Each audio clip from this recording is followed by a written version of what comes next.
please start being good again.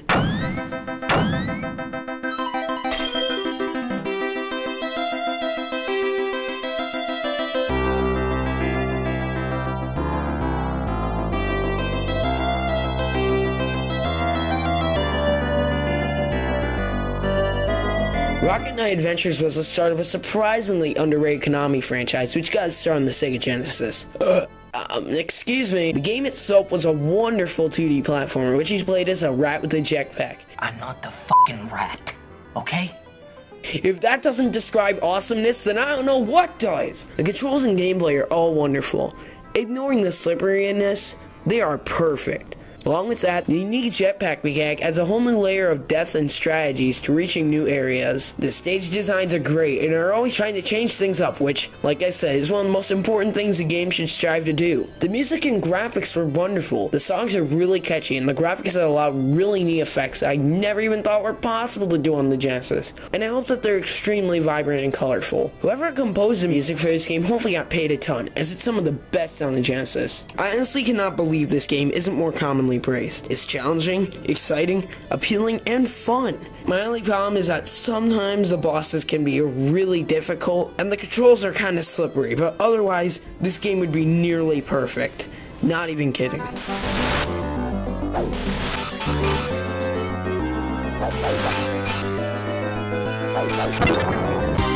Number 3. If you owned a Super Nintendo in the 90s, you most likely owned Final Fight. Now, if you owned a Genesis in the 90s, you probably owned Streets of Rage. Yeah. Now, let's make one thing clear here. The first Streets of Rage game, while good at the time of its release, is incredibly clunky and sluggish nowadays, and has not aged really well. However, the second game, now this is a beat 'em up.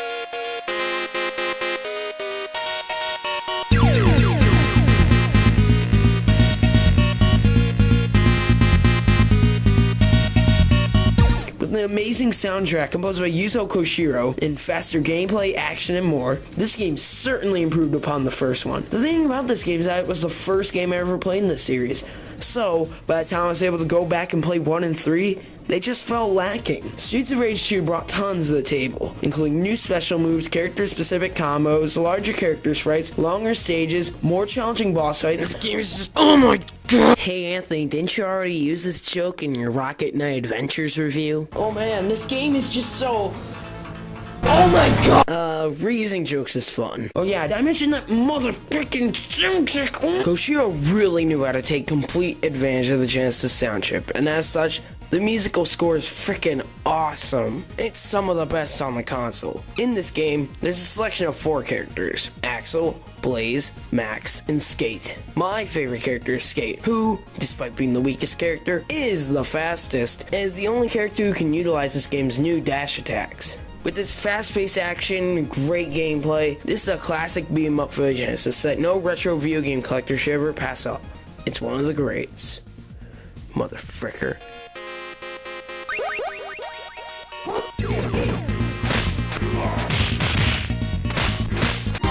Number 2. If you're like me, you're unable to afford a copy of Contra Hard Corps for a decent price, and you need a good alternative, you pick up Gunstar Heroes.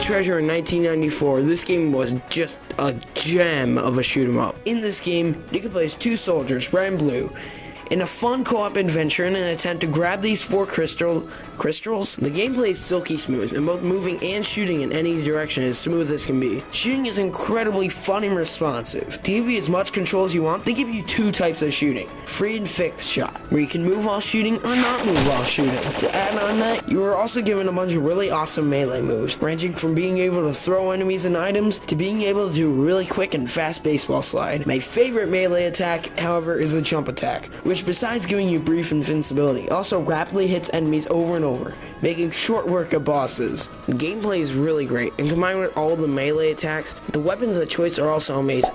Flamethrowers, lasers, lock-on weapons. Really, this game is just all about making you be in control, and it does that really well. To add on to that, you can also combine weapons. You want a flamethrower combined with a laser blaster? Bam! Flamethrower combined with laser blaster. Doing all this is really awesome, and it's just fun. The graphics are really good for the Genesis, and it experiments with a ton of unique 3D layering effects, and it looks really cool. The music is fantastic. It really gets the blood pumping. Just gets the blood pumping. However, my only complaint, is that this game just gets plain unforgiving near the end.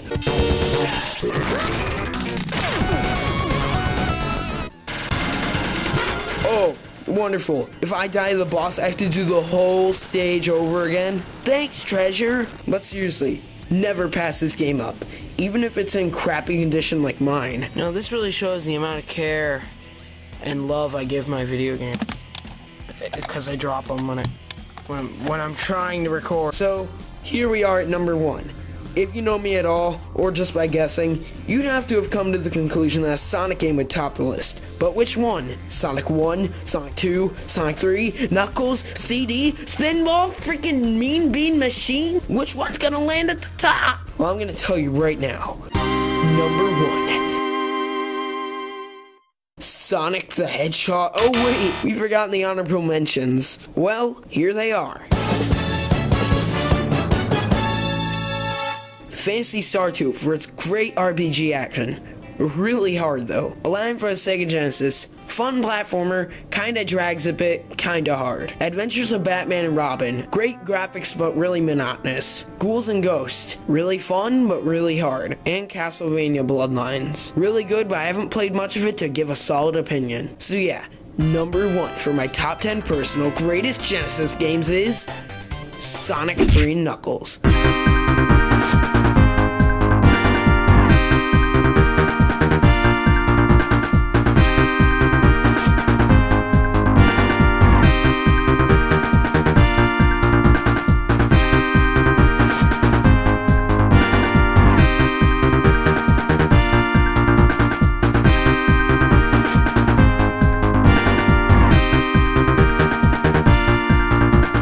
Yeah, how could this game not land number 1 on my list?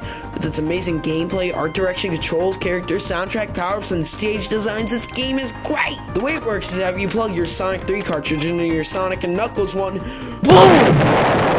The two games are combined into one giant adventure, Sonic 3 and Knuckles. Sonic 3 and Knuckles, despite having relatively simple gameplay mechanics, is really fun due to the brilliant stage designs and control. Each and every stage has tons of unique ways of investing you into the game. Every stage is something new, but there's more to it than that. Every stage evokes different emotions and are chock full of different pathways and routes to reach the goal. Tons of branching pathways that reward you for all your exploration are present throughout the whole game. Power-ups, extra lives, rings, invincibility, you're rewarded for going out of your way to see what the game has to offer. Another great thing all video games should strive to do. If you're curious, it lets your curiosity go wild. Most modern games, it's like they don't even let your curiosity go wild. It's like your curiosity has to stay inside this little cage. But no, in this game, your curiosity just runs rampant. It freaking kills everybody! Every stage has so many unique enemies, stage gimmicks, and more to make the experience rich and unlike any other. All 3 playable characters, Sonic, Tails, and Knuckles, share the same control, but come equipped with character-specific abilities. Sonic can use the shield special abilities, Tails can fly, and Knuckles can glide and climb up walls. This is brilliant, and that doesn't impede the gameplay at all. Unlike Sonic Adventure 2 or Sonic 06, the gameplay styles are not intrusive because they're similar in control and speed, but they have special abilities added onto that control. It just works really well with everything. The visuals are also really charming, and it helps that they're really bright and accompanied by some awesome music as well. Everyone involved with the soundtrack, Brad, Buxer, June Snow, and even frickin' Michael Jackson, They really did a good job working together and making a truly magical soundtrack for this game. I remember I used to tell people in 6th grade that Sonic & Knuckles was one of my favorite games of all time. They called me stupid, sure, but I didn't agree with them. For me, Sonic & Knuckles is truly something special. Unlike a lot of games people I know praise, this game truly felt as if a lot of time was put into it. The gameplay was exciting and fun. Soundtrack brought you into another world where the game logic could be accepted as reality. Like in everyday world, you wouldn't believe a blue hedgehog could run around, but in this game, it can fly by. The collectibles were ingeniously placed throughout the stages. The physics felt really real, and it truly made getting speed a reward, which is why the physics mechanics in Sonic games work. As much as I love Generations and Unleashed, speed really isn't much of a reward there. In this game, it's different. The platforming doesn't slow things down. It actually keeps the feel of speed while still requiring skill. Certain badniks required using your abilities to your advantage, and the challenges presented to you were fair and difficult at the same time. Everything about this game is just genius. Everything was considered when making this game, and that's why I think it's so good. Sonic 3 belongs on the many lists of not only the best Genesis games, but the greatest games of all time. I seriously mean that when I say it.